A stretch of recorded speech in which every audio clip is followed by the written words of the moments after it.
सोचिए, middle east का एक ऐसा कोना जहां सऊदी बैक्ड फोर्सेस और यूएई बैक्ड एसटीसी के बीच अंदर ही अंदर जंग चल रही है। यमन के सऊदी इंटरेस्ट से जुड़े एरिया में एक एयर स्ट्राइक होती है और 20 लोग मारे जाते हैं। लेकिन सवाल यह है, कब हुआ, कैसे हुआ और सबसे बड़ा सवाल, क्यों हुआ।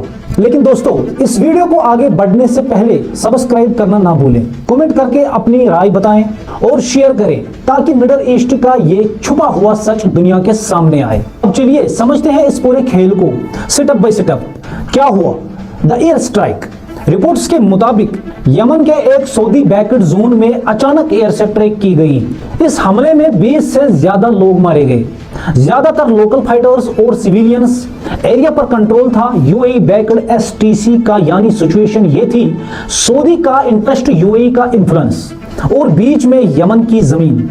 अब इस सब का जिम्मेदार कौन? यहां कंफ्यूजन शुरू होता है।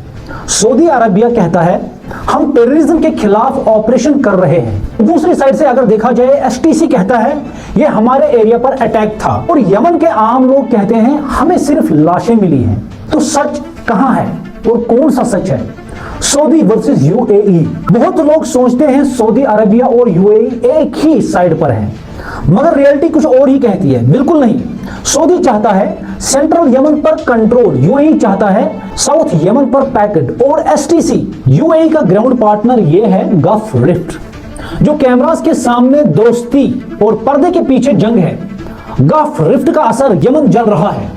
इस रिफ्ट का नतीजा यह है कि एयर स्ट्राइक्स बढ़ रही हैं, प्रॉक्सी फोर्सेस टकरा रही हैं और सिविलियंस फंस रहे हैं। 20 लोगों की मौत सिर्फ एक नंबर नहीं, बल्कि इस पावर गेम का प्रूफ है। आप समझते हैं इंसानी पहलू। जो मरे वो किसी कंट्री के लीडर नहीं थे, वो थे मजदूर, ड्राइवर्स, लोकल गार्ड्स, आम यमनी लोग जिन्हें पता भी नहीं था कि ग्लोबल पॉलिटिक्स उनकी जिंदगी का फैसला कर देगी। जब यह खबर आई, कुछ देर चली और फिर गायब, क्योंकि जब सऊदी और यूएई जैसे पावरफुल प्लेयर्स इन्वॉल्व हो तो सवाल पूछना मुश्किल हो जाता है। असली सच, यमन का ये एयर स्ट्राइक ये दिखाता है कि मिडल ईस्ट की जंग सिर्फ आइडियोलॉजी की नहीं, बल्कि पावर, कंट्रोल और इन्फ्लुएंस की है। और जब तक ये खेल चलता रहेगा, तब तक यमन में अमन सिर्फ एक सपना रहेगा। अगर आप दोस्तों चाहते हो कि ऐसे मुद्दे दबाए न जाएं, तो सब्सक्राइब, कमेंट और शेयर जरूर करें। आप क्या सोचते हो?